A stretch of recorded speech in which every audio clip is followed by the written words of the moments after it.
At 11 p.m. on August 13, 1945, just 12 hours after Fascist Japan announced its surrender to the Allies, the National Uprising Committee, based in Tân Trào, Tuyên Quang Province, issued Military Order No. 1, calling for a nationwide general uprising.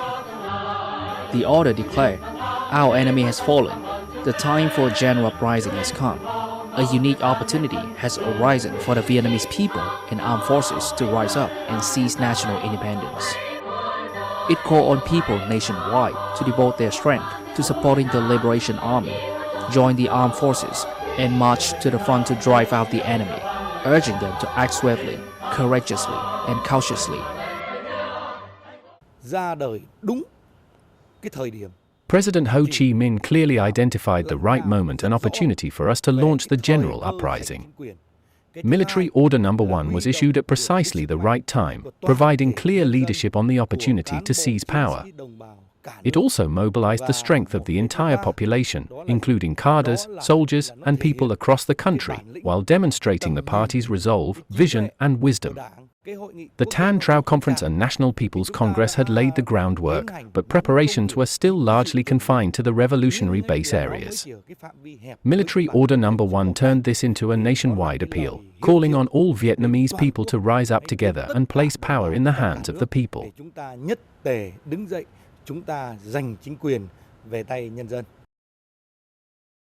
The appeal ignited the revolutionary spirit in the hearts of millions of Vietnamese people, with a wave of general uprising spreading across the country. The victory of the August Revolution crystallized the Vietnamese nation's aspirations for independence, self-reliance, and self-strengthening under the leadership of the party and President Ho Chi Minh, opening a glorious chapter in the nation's history. Chúng tôi, chính phủ lâm thời của nước Việt Nam Dân Chủ Cộng Hòa, trân trọng tuyên bố với thế giới rằng nước Việt Nam có quyền hưởng tự do và độc lập, và sự thật đã thành một nước tự do độc lập. 81 years have passed, and Vietnam has undergone remarkable changes. Yet, the lessons of that historic autumn, particularly the values of national independence, self-reliance, and resilience, continue to guide the country's development. Thứ nhất, đường lối chủ trương đúng đắn. The first lesson is the importance of the right political line and policies, which united people behind the party and the revolution. The second is the ability to address the fundamental challenge of the time, restoring independence and freedom to the fatherland. The third is the aspiration, determination, and unity of the entire Vietnamese nation. Another important lesson is its international significance. A small nation, under sound leadership and with the support of international friends and peoples, seized power and drove out foreign forces, establishing the first workers' and peasant state in Southeast Asia. The August Revolution also demonstrated the autonomy and creativity of localities. Even where Military Order No. 1 had not yet reached, local party organizations took the initiative and launched uprisings when they recognized that the time was right. This remains relevant today.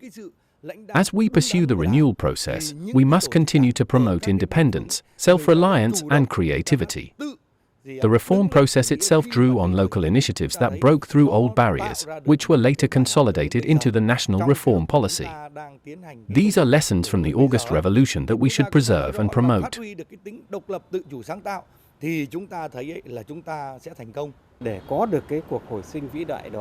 The first lesson to be passed on to future generations is aspiration, the will for independence and self-reliance, and the determination to affirm national sovereignty and the nation's position in the world. A nation loses its identity when it loses faith and determination. This lesson remains highly relevant today. We need the vision to anticipate global trends, the wisdom to join progressive trends in a timely manner, and the courage to overcome our own limitations. The decision to reorganize the country's 63 provinces and centrally governed cities into 34, remove intermediate administrative levels and give priority to science and technology, education and training, and cultural development demonstrates extraordinary courage and wisdom. It represents the inheritance and application of the great lessons of the August Revolution under new conditions. 81 years after that historic autumn, the values of the August Revolution live on not only in the nation's glorious history, but also in Vietnam's development today. These enduring values continue to provide strong momentum for the country to pursue reform, deepen international integration, and move confidently into the new era.